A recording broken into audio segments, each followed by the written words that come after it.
All right, so first thing I want to say before I say anything else, that's why it's first, is this piece of code here. I had some coloring snafu with my slides, so if you can't see that this is a receive block, you're probably sitting too far away. But if you can see this and understand that it's a receive block or don't care and trust me to tell you when there's a receive block on the screen, then we're in good shape. So welcome to Beating the No-Win Scenario. I'm Joe DeVivo, and I'm here to talk to you about testing distributed systems, particularly how we test Riak at Basho. So there you go, maybe you've heard of me. So if you haven't heard of me, here's a couple of things you should know about me. I've never done this before, so that means I'm pretty nervous up here. And if I start to talk too fast or just sort of trail off into mumbles, you know, somebody come up here and kick me or just say something is probably more polite. Thanks. So I've been a Riak user since 2010, which is weird because I don't use Riak anymore now that I work here. Sorry, no, I spit all over my computer. That's fine. So I started working in Basho Professional Services about a year and a half ago, and I made a transition over to the engineering team soon after that, which might be important later in the story. And I was an OTP Express alumni here last year, so I'm still a little new, relatively new to all this, so cut me some slack. So, why are you here? Well, I'm not here. I'm here to sort of just talk to you about some stuff that I did, some cool little tricks that I figured out, and things that I did to test Riak. So what I don't want you to think that I'm here to teach you something or that I think like I know so much more about anything than you do. I'm here to get you excited about some of these little ideas that I had. And if you remember them sometime in the future and think, oh yeah, Joe did that, and I'm kind of doing something similar now, you know, tweet me or email me or something, and we'll talk about it. And my code will probably get better from the conversation, and maybe yours will. I don't know, it might get worse. But we're going to have some fun, and you can tell my slides are a little goofy. So I mentioned I transitioned into Basho engineering team, and around that time we started with the valve process in engineering. And you know, we decided, the short version is we decided to try this fearless adventure and knowing what to do when no one is there telling you what to do. And why that's important for this story is that I get to do whatever I want, which is pretty empowering. And around the time that I started in the engineering team, we were getting ready to test Riak 1.2. So there was a call for testers. And it was time for you know, people to just get involved and help validate this release, which was ready. And at that point, I reached this, you know, the needs of the many, bro. It's like, all these people need to test, and I'm going to be part of that because I can actually make an impact here, and Valve process gives me the ability to just choose to do that. So I get involved in this validation process for Riak 1.2, but it was a painful process. You know, it was full of all sorts of scary things like Python and virtual machines and bears. So we get to this point where, thank you. So we get to this point where we finish the validation. Or no, actually, we didn't finish it at this point. We're going through this, and I'm experiencing like all this this pain of the process that we're going through, right? But I needed the pain of this process, right? I needed to understand what we're doing, where there might be holes in this thing, and I needed to build up like this reservoir of rage so that when I'm actually working on this thing later on, I will like remember when I hated that thing. Well, now I can fix it. So that was important to me. So now we finished the release. Now we're finished. And it's time for me to choose what it is I'm going to do for like real life, grown-up life at Basho Engineering. And you know, a lot of people aren't clamoring to be part of like the test infrastructure team. I know that because there wasn't really a test infrastructure team. And so I got to that like needs of the few, bro. It's like, do I even want to be doing this? Do I want to get involved in testing? But I actually felt I could do it. And I was like really intimidated by all the other like Erlang brainiacs at Basho, so I'm like, yeah, well, I could actually help here, so I'm going to do it. But then I like looked at the problem, and I felt like I couldn't win. It was like really, you know, complicated. It was just me. So I was originally when I like came on the team, I thought I was going to be like mentored a little bit, and somebody was going to tell me like, you know, this is how this project works. But there was no project, and I just sort of had to figure out how to solve this problem. And you know, nobody's jumping up and down like, ooh, me, I'm going to be on the test infrastructure team with you, and we'll do this all together. Now, I did get a lot of help from like part-time helpers. Every once in a while, your interests as a tester intersect with people who are writing code. So I did get a lot of help. I certainly didn't do anything on my own, but it's intimidating. It feels like that way. So I took a cue from the man here. I don't like to lose, so let's get cracking on this. Start attacking the problem. There are all sorts of little half-started test infrastructure projects before me. I was not the first person to go down this path. So I tried to sort of bridge them all together and see what I can put together. And, oh my God, that's complicated. Look at all this. There's this React test thing that people are talking about. There's this harness thing that people are talking about. Is it going to be a gen server? Are we going to connect to virtual machines with SSH? What's going on here? Well, it turns out that it's a hard system because it's a hard problem. Testing distributed systems is hard. I'm thirsty. So testing a distributed system is hard. It's not just me who thinks this. Jared thinks so. All these other people down here think so. And some of them work with me, and some of them are me. So it's thanks. Yeah, it's a thing. So it's good. But it's not impossible. And that's an important distinction because people don't want an impossible challenge. Hard is good. Hard is is stimulating, but impossible is just kind of depressing. So the good news for me is now that I'm tackling this problem, I've gone through the shit with all of these people that were already doing this test infrastructure thing, people that were using the test framework, and we were all in it together. So I kind of knew my customer and knew what I was trying to get out of them. But it was there was a lot of signal in that a lot of noise in that signal, right? You're just hearing everything from everybody, and everybody, of course, has a different priority of what a distributed or any test framework should do.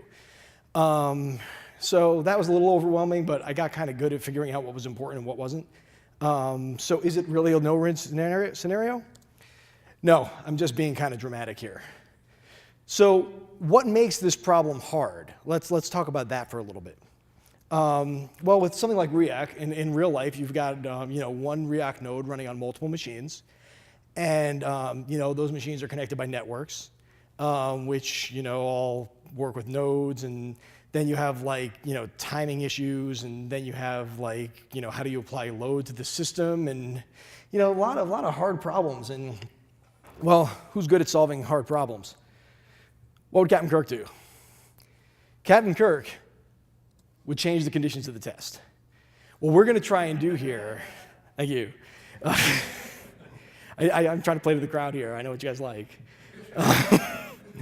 So what do we do here? Well, I tried to reduce the scope of the problem.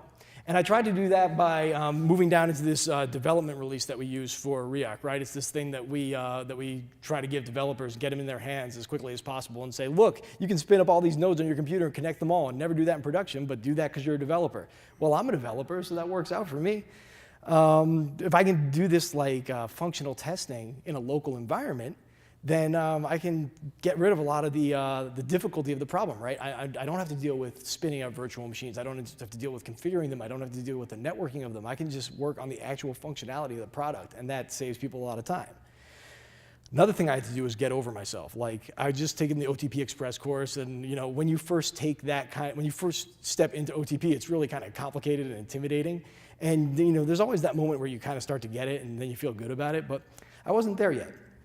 And so some of the projects that we had already that were sort of half finished were very by the book and almost over-engineered for the problem. And so I had to come to this conclusion that I shouldn't always focus on what's right. I should focus on what works, because this is a real problem I'm trying to solve, and I don't have time to dot every I and cross every T. I kind of got to figure this out. So sometimes you just need to embrace the tool you have. So let's talk about React Test for a little bit, because it was this thing that was sort of out there, right? And it was a simple abstraction of React cluster functions. It was originally part of a quick check test that was written by Joe Blomstedt, who works with us at Basho. It's written in Erlang. And I alluded to before with the Wizard of Oz slide that we were using Python before. Nothing wrong with Python. I personally don't like it. Because I learned Ruby first, and they're two tools for the same job, in my opinion. But we're an Erlang shop. So anything that's not Erlang, we're automatically reducing the pool of test writers for our product. So before, if you wanted to write an integration test, you had to write it in Python, and I wasn't going to. I will write these tests. It runs on your machine. You can get it set up on your local machine, which is great, because without that, there's too much overhead, and you want people to use it. And speaking of people using it, there you go. People were using it. They were using this little rogue repo, checking it out and using it for test-driven development. It really had no, had this cult following, but it was a following, and it really led me to a decision, which was I had to embrace the most important feature I had going for me, and that was a user base. Adoption was going to be my hardest task, and people were already using this thing, so I'm just going to take that and run with it. So that's sort of the background of how we got here, but let's talk about how it actually works. So React Test is a ghetto, and it's not really, but everything is a ghetto, so React Test is a ghetto, and let me poke holes in it and tell you why.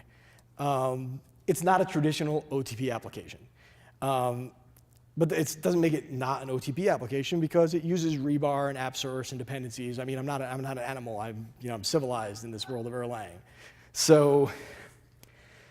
You start looking at this app, and it gets sort of weird on what it does because it's very procedural. It runs one thing and one thing only. We're living in this concurrent world where everything's, all these things happening at once, and I'm like, no, one thing at a time only. And it's an E script. I mean, who writes E scripts anymore? I mean, I don't know, but it was really annoying for me to figure out how to compile one, so I guess nobody. So let's talk about how this thing works, which I thought we already were doing. The eScript is this main process thing, right? And it has some kind of state. The main process eScript thing, parses command line arguments and turns them into some sort of state data and how we're going to do this test run.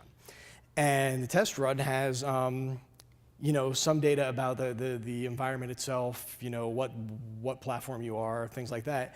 And it also has information about the test it's going to run, whether it's a specific name of a test or a suite of tests. So we've got all this information in the main process. And once we start iterating through a collection of tests, a test metadata, you've got this a single object of test metadata. So let's talk about what makes test metadata. It's pretty simple. Test metadata contains the information about the test that we need to run. And some of that's really simple, straightforward stuff that you're going to like the name of the test, right? That's easy. What version of Riak are we testing? What platform are we testing on it? Perhaps the most important piece of metadata that we're looking at is the backend that our Riak is being tested under. We support multiple backends, and some features only work on some of them. Probably the most prominent example of that is secondary indexes, which don't work on Bitcask, so we don't test them on Bitcask. That would be silly. So it's important to know what you're testing. But how do we then get that test metadata to the test writer? Well, the test metadata is stored in the main process, like I said, and what we're going to do is we're going to spawn a test into its own process. We're going to kick React test into a receive loop, and then it's going to answer questions about metadata. But that's just words. So let's talk architecture with boxes and lines. So we've got this main process here on the left, and it spawns a test, which is this test process on the right. Then it enters this receive loop, which periodically gets queried, right? And then once the receive loop is over, the test is done, and we go back and we do it again for the next test. It's pretty straightforward. So I don't know, kind of looking at this, and then let's just jump right to some code. I mean, the receive loop is really easy, right? It's see that receive now? This is a receive loop. The red is terrible. It looks great on my Mac. So this receive loop has just got this one clause, and it probably might not compile. I'm not sure I got all the trailing commas and stuff because this thing's going to grow as we talk. But it sends the test process will send this call metadata back to the main process, which is globally registered, and it will say like, hey, tell me about your metadata.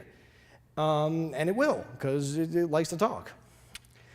And you're probably thinking to yourself now, like, why don't you just pass the metadata in when you spawn the process? That seems like a good thing to do. Well, it probably is. It's probably a better design decision, but it makes writing a test harder.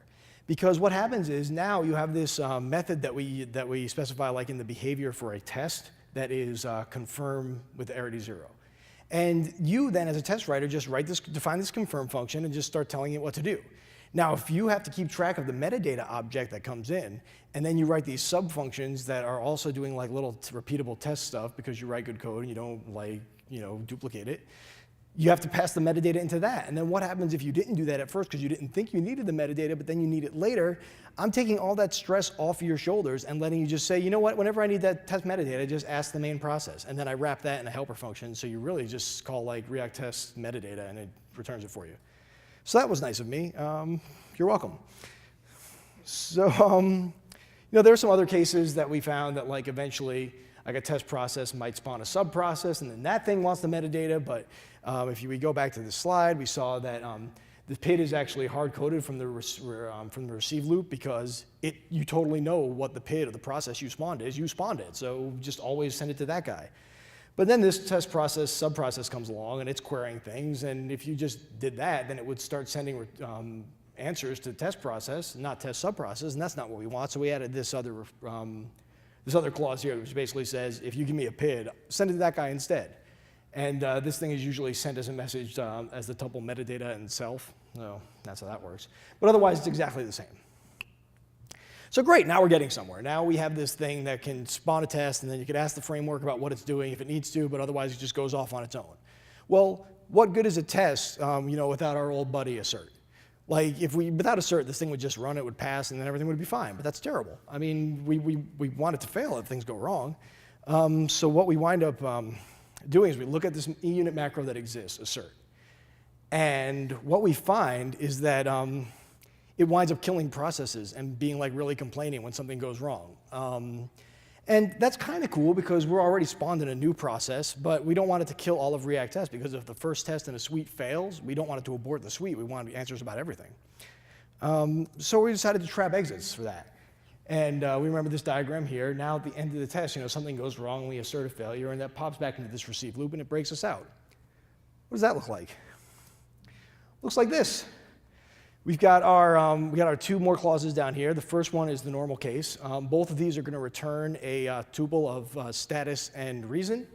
If you notice, the reason for pass is undefined because there's really no reason it passed. It just passed because it didn't fail.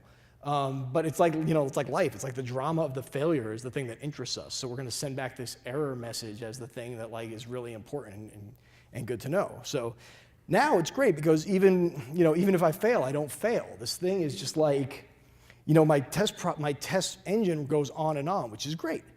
So, then we have this trivial, the process actually succeeded and, it still traps the exit and reports a pass with the undefined, which is great. But it only tells part of the story, right? It tells the part of the story that is, the Boolean, did this thing pass or fail? And maybe you get a little lucky with like a stack trace of an assertion, this is why it failed, but that failure happens in context. And so we need to collect output there.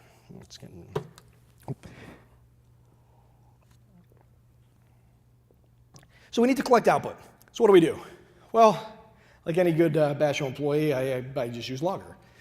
And boy, it actually worked out really well for me, so I hope you came to Andrew's logger talk. So we started off, and that was great, right? We used the logger console backend. It was just spitting stuff out to the console, and we would run a test, and we'd see all the output, and we'd be so happy with ourselves because we're so verbose, and we're such good test writers. We deserve the day off, but we never got it. So then what happens is we decided that, we're going to do these surefire-inspired reports, right? We're going to do a per-test file output, and that's easy because we can create a file backend for logger and use that and name it with the name of the test, and everything's going to be great.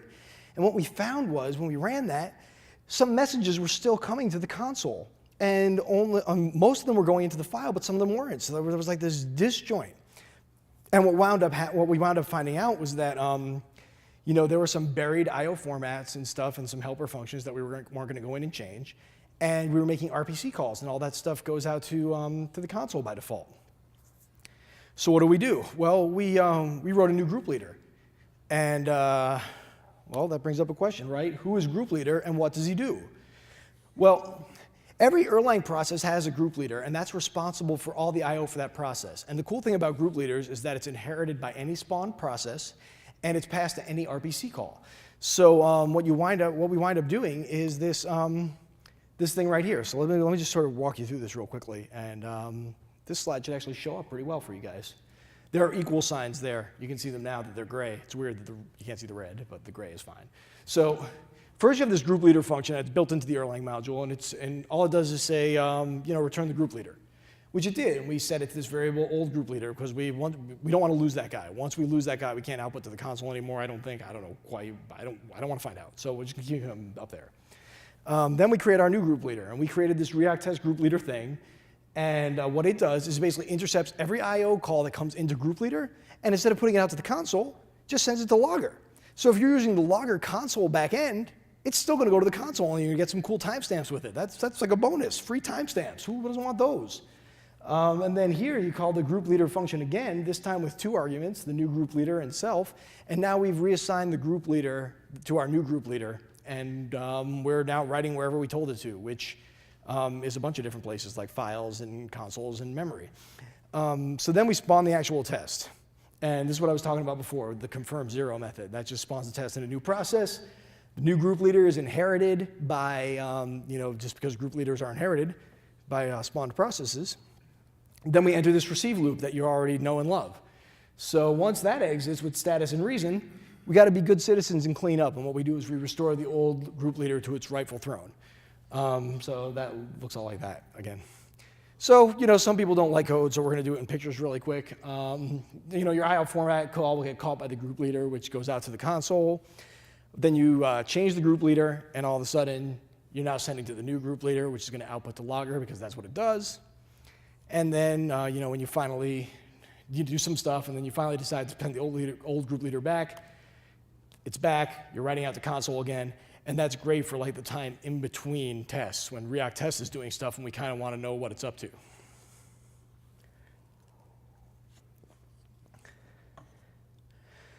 So another important thing for us to test is console interaction. Like with the Riak attach method that we have, right? You open up an Erlang console and then you can talk to Riak with Erlang commands. And that's cool. And but like OS command wasn't going to cut it. So we use port command. So I don't know if everybody knows what port command is, but if you don't, we're going to answer the question, who is port command and what does he do? Well, first of all, OS command uses port command. So if you've used OS command, you've used port command, even if you don't know it, so that's great. But what ports are for are communication between Erlang and external programs through binary messages. And I'm going to show you a trivial example of how a port command can work just in the abstract, right? So you've got these 3 lines, basically the life of a port command. You can open the port, and we're using some extra options here that OS command doesn't use, which are going to allow us to interact with the console instead of just sort of throw a command at it and wait for output. So that's good. Then port command is actually what sends those binary messages to the other process. And then once you send a message, depending on if there was like a full stop or a new line or whatever, and like the console, you actually expect it to do something, you can just sit around and receive data from the port until it does. And the pattern matches on this port from that port up there. And if the tuple starts with data, then the data is what you got back. So that's great. It can also send other things like process stopped or whatever. And you can do cool port pattern matching stuff with this data block. So it's kind of cool. But this is a complicated set of things to expect a test writer to rely on every time they write a test that wants to test console interaction with Riak. So we sort of wrapped it in something cool. I'm going to show you it now. So we created this RT attach function, which takes 2 arguments. And node is pretty clear. It's just the node you're going to run this thing against. And then command expectations is kind of an interesting one. And that's this list of 2 tuples. The first element is going to be either expect or send, and then the second is going to be a string. Let me show you how that works. So this is what that data structure looks like, right? And so if you process this correctly, there are like all sorts of asserts and stuff on timeout trackers and stuff under the hood, so you know if this thing didn't work. But in the success case, how this thing goes is, first you've run Riak attach. And that means that you're now expecting to see this string control D to exit, which if you've started Erlang ever, you probably know it. So that we wait for that, it happens, we assert the substring contains it, it does, we're thrilled. So we move on to send. And the send is just going to send this command to the Riak attach, right? It's going to say Riak core ring manager, get my ring. And then get my ring returns some kind of dict, right? So if the output of that returns something containing the substring dict, and then congratulations, you've done it. And now you want to get out of this thing, so you just send this character 4, which is Control D, which is how we exit, and then we track that it exited, and that's great. So that's how we do console interaction testing, and it's kind of cool. I encourage you to check out the source. By the way, the source for this is all available. React Test is a public open source repository. Yes, at GitHub, thank you. github.com/basho/react_test. So while we're on the topic of like command line tools and interaction, let's talk about commands. So people have been worried about commands since at least February of 2008. It's not a new problem. Commands bother everybody. So let's talk about the Java client test, because that's going to be sort of a good example for a couple of these things. So the Java client test, we started off with using OS command. And what we wanted to do was run the JUnit tests against Riak with the actual running cluster in our React test. And that's great because it outputs all these things that pass. But I want you to look at something, and this really bothered me. And you can't see it because this is a slide about something that happened in the past. But during the time it was running, look at those timestamps. That's like a 2.5-minute gap between log messages. Like, I don't know about you, but like if I run a program and it just does nothing for like 2 minutes, I start to get nervous. So we created this thing called stream command, which is just going to stream output to you. And what we did was we basically said, we want to hear from you. We want something spit out at least once a second. Okay, if you get a new line and you want to send that, great, send it. I'll be happy to put it in Logger. But if you don't do anything, just dump me a new line with a timestamp. And look at my timestamps now. There's not a 1 second gap in there. Well, I guess there is a one. So it's not perfect, but it's enough that you always know that it's doing something. And that's great because I get really needy when I'm running a test suite and just sitting there and nothing happens. I don't know what's happening anymore, and I'd like to know. So now I know. Another cool feature that we needed for the Java client was Java client test was prerequisites. So one of the things that we looked at with the JUnit test is how do we know this thing passed? Well, this thing passed because it outputs this string 0 errors. Well, once you run a test that generates 10 errors and you see that assertion was dumb because 10 errors contains 0 errors, or failures, I'm sorry, and you fix that problem, you notice something else. There's that case where you run this thing on a machine that doesn't have Java. And when you don't have Java installed, the output of a Java command is never going to contain the string 0 failures. It's going to contain something like command Java not found. And if you dig into the logs, which we're logging now, so we have all that information and we have the context of why this thing failed, so even though the error itself isn't really verbose, we couldn't get to the bottom of this mystery relatively easily. But I don't want to be digging for mysteries. I want React Test to jump up and down and say, this is why this failed. So we added this prereqs feature. And it might be hard to see that, but those are a module attribute called prereq. And the Java test, for example, requires Java and curl. So how does this thing work? Well, the first thing it does is it goes through the module under test, and it gets all the attributes with the name prereq. It's easy enough. Then it runs this which function that basically says, OK, is that available on the system? Well, it creates this sort of, it gives you a warning if it's not, and it creates sort of this list of, prerequisite presence pairs. And I'll show you those in a second. And then it asserts that they're actually present, and we move on with our lives. So what does that look like to a React test run? Well, checks for the presence of Java, checks for the presence of curl. Here's the list of prereq and presence pairs. We see that they're both true, so we go ahead and run the test. Great.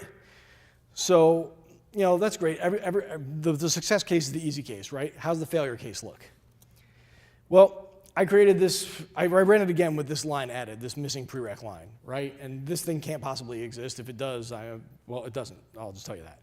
So here's what the log output looks like. It looks for Java, it looks for curl, it looks for missing prereq. Missing prereq's not installed. Here's this list of things. Missing prereq is false. So we're going to start chirping about missing prereq being false, and we're going to throw an assertion here, and true is not equal to false, so we're done. We're out of here. We're not even running the test, and you know why. Because you see prereqs everywhere. That word is just, you can't escape it. So that sort of brings me to like an interesting trick that we like to do with assertions. And I found this to be like a lifesaver because I come from a Java background, and in Java, every assert method has an arity +1 version of itself that takes a message, so you can say like, this is why this happened, or this is where it was when it happened. But I don't have that in Erlang, so I cheat because I cheated everything. So here's this classic assert, right? You have this variable good to go, which 2 slides ago we said was equal to, basically like a list all true for this second element of this tuple. And so if this is true, then we're good to go, right? So we assert that. But what happens when it's not true? You get this wonderfully cryptic error message. False is not true for good to go. Great. What the hell does that mean? Well, I can go to line 122 and find out, but I don't want to go to line 22 and find out. I want you to tell me. So we, let's see, good to go. That's useful. So we change the assert, right? We assert that these 2 tuples are equal. And, assert all prereqs present and all prereqs present are always going to be equal to each other. So you're still really only comparing the second 2 elements. But you get this great log message. It's like, hey, all prereqs good to go. All prereqs present true is not equal to all prereqs present false. And now you know there's a prereqs issue. So this tuple trick is kind of really convenient. I use it a lot. See, that's a much more useful expression, I think. And then all the things turn orange for some reason. So let's talk about reporting, because that's an interesting problem too. Like once you start running these test suites and you eventually, first we were doing it all to console, then we were building these local files, then we were at least outputting a summary at the bottom that was like these passed and these failed, but we needed to be able to see these results. And so we actually rolled this this reporting framework called GiddyUp. I don't know if you can how well you can see that, but this is the GiddyUp scorecard, and it provides a holistic view of release readiness, which I love it. I love being able to look at this thing and see, like, just based on how much green draws my eye, like how ready this thing is to go. And let me give you a quick rundown about what all this means, because I feel like maybe the one problem with it is that it needs explanation. Columns are platforms that we test on. CentOS 5, I have a pointer here. CentOS 5, CentOS 6, Fedora 17, FreeBSD, OS X, blah, blah, blah. And then the rows are the actual tests that we're running. Some of them are regression tests like this. Some of them are like feature tests. And then, the bubbles. Green is pass, red is fail. The letters inside represent the backend that is under test. So U is undefined. It means this test can run with any backend. Doesn't matter. It's, command lines, they run all the time. Doesn't matter who you are. Python tests require level DB, Ruby requires memory, so those have specific backend set. Loaded upgrades, the only one that's more complicated. It's got letters for the backends, and it's got -1 or -2 there, and that's how many minor revisions of Riak you're going back to perform the upgrade. So this was a test run for 1.3, so B-2 is a bitcast run on Riak 1.1, and B-1 is a upgrade from Riak 1.2 to Riak 1.3 on bitcast. Does that make sense to everybody? Okay, cool. So this is great, and these platforms all exist in our data center. Jared put those together for us, and they're really solid, except sometimes when they're not, and I'll get to that. But this is great now because we have this. We have these things running in each platform, and they actually send payloads to GiddyUp saying, hey, this test passed, this test failed, it was this platform, it was this version of Riak. I can click up there and say, I want to see the results for Riak, and I want to see it for 1.3.0. And that's really cool, but it doesn't tell the whole story, right? Or we're back at that place where we have the Boolean result. This test passed or it failed. So we want more information up on GiddyUp, and how do we get it? We created our own React test logger backend, which apparently now I'm going to have to update for logger 2.0. But what it does is it's a logger backend is a gen event, and a gen event has state. So I just keep every log event I get in memory, and then when I'm done running the test and I'm going to post the result of pass or fail up to React test, I also send the log payload. And what does that mean? That means when I click the button pass or fail in GiddyUp, it's going to show me the history of that test run. It failed 21 days ago, but it passed 16 days ago and 15 days ago. But I can click on this failure run, and I can see why. And it failed because some thread shut down in some incomplete version of the loaded upgrade test. So this example is a little bit contrived, but that's fine. I can see the logs, and I'm thrilled about it. So I've been talking about test suites for a while, and we used to just scan a directory and say, run every test in this directory, but that didn't quite solve the problem of which backend to run and stuff like that. So, we were thinking about how do we solve the test suite problem? And it really didn't take us long to come up with the answer, which is we've already built this report card for GitHub, which knows every operating system we want to test and every test we want to run for this particular version of this product. So I can just do like a REST call to GitHub and say, hey, I'm about to test Fedora 17. So what should I test? And it's like, well, you want to test basic command line, but it doesn't matter what backend you want. And you want to test the Java client, but it doesn't matter what backend. And you want to test Python, but it matters that you use it on level DB, and so on and so forth. We get this nice big JSON array of what we're going to do. And that's great. And the report card is also really the schema for tests. I mean, there'll be some differences based on platforms. If you notice FreeBSD here, we don't have a test for L-2 and B-2 because Riak wasn't supported on FreeBSD 2 minor revisions ago. So there's no reason to test an upgrade from that because in theory, nobody is upgrading from that because it's not supported. So that's great. Now we can just ask GitHub what to do and then tell GitHub when we finished, and that's wonderful. So now we're running these test suites, and we kind of got to clean up ourselves between test runs. And we do that by returning Riak to a pristine state on disk between each run. Now, how do we do that? Well, we throw Riak devrel in a Git repo before we start, a local one on disk. And then we just basically run these two commands between tests, and boom, every change we ever made is gone. So now we're getting some complicated stuff, and I'm going to speed up a little bit because I've been up here for a while. We run into race conditions, right? We've got all these wibbly-wobbly, timey-wimey stuff where we were putting all these sleeps in the test, and we were just saying, okay, we're joining a node to a cluster, and that's going to take a while for the ring to converge. So just like sleep for a second and then figure out what you want to do. Well, that was great, and it all worked on your laptop, and you were thrilled. You had a working test, and then Jared ran it on the builder, and all of a sudden it was slow because the VM was way slower than your machine, and everything failed, and everything fell apart because it was waiting for things not long enough. So we added this wait until function business, and it's pretty cool. So how this works is, it asks a node a certain question. What's the question? The question is this fun. So it asks the question, and then, what's the answer? Well, I don't know here, but we're going to figure it out over here. So if it's true, great, we're done. We're done waiting. We don't have to wait extra time for something that might have happened in a certain window. We can just move on with our lives. Now, if it's not true, what we're going to do is we're going to make sure that we're not going to retry it anymore. If the retry is 0, we just give up and run this timeout function, which is usually just return the atom fail, but sometimes it's really nasty and does like kill 9s. So we'll just forget about that for now. And then, this other case down here, which is there are still some retries left, and if so, we're going to sleep for this particular amount and then try the whole thing again with one less retry. And these retries and delays are actually calculated from a local configuration file, so you can come in with the knowledge that this virtual machine is kind of slow, so we're going to give it more time to do things. But it's set globally for a machine and not locally, so not locally to the test. So that's cool. Network partitions. How would you test a distributed system without testing network partitions? So, what I learned from Captain Kirk, well, we can use the prefix code to mess up these communications between nodes. And, on nodes, the prefix code is actually just the cookie. So what we're going to do is we're going to take this cluster, which is just a 4-node Riak cluster, and Riak test is connected as a hidden node to all of them, and reverse the cookie on dev3 and dev4, and then disconnect dev3 and dev4 from the other two. Boom.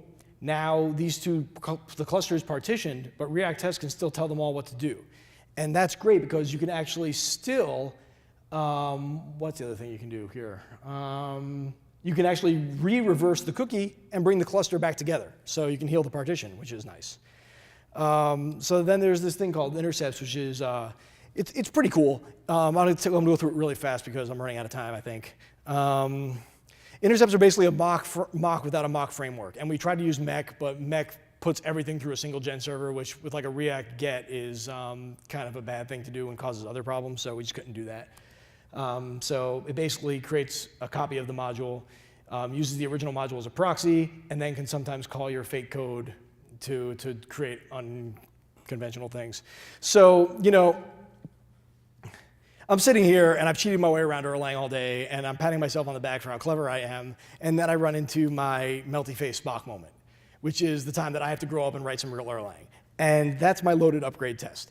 My loaded upgrade test has to spawn all of these workers against each node in the cluster while it performs an upgrade. And what's happening is it's doing 10 of these supervisors, and they're spawning a test for each kind of thing, and they're all checking for valid data and running assertions and stuff like that. But these things crash sometimes because I'm asking them to do like a whole lot. And like sometimes the socket's closed or something like that, and this thing isn't really smart enough to know what to do with it because it's just a load generator. So when the socket closes and the process crashes, I just need a supervisor to just spin the thing back up again, and we'll try again and just keep applying load. That's what I care about. So it sort of ignores sort of errors that don't really matter, which is great, but it's like real grown-up Erlang. So I'm like a grown-up now, which is cool.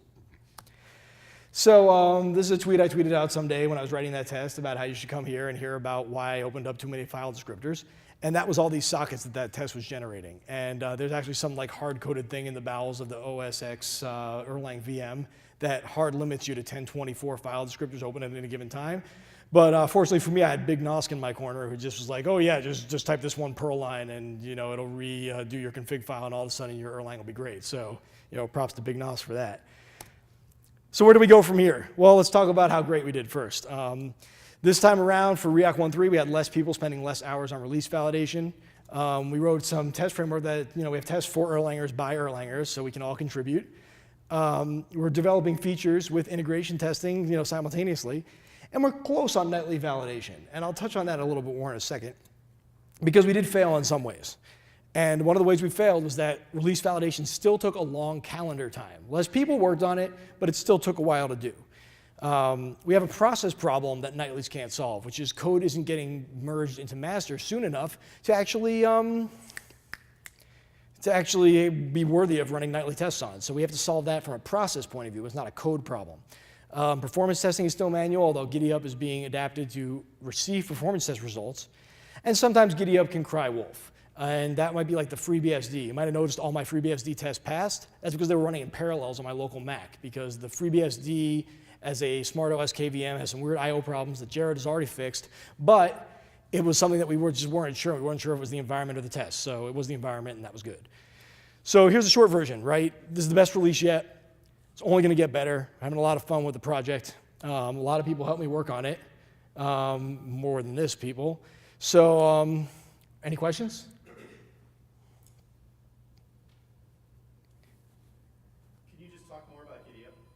Yeah, so GiddyUp is like this, it's on Ruby, web machine for Ruby, and because we deployed to Heroku at first, so we didn't have the infrastructure to roll it up on, and the whole front end is written up in Ember, right, Chris? Chris is a big contributor to the front end of it.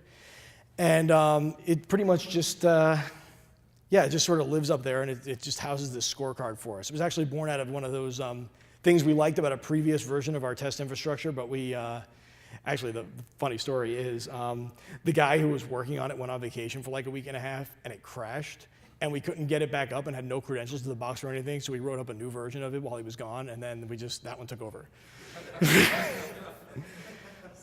Anything else? Yeah.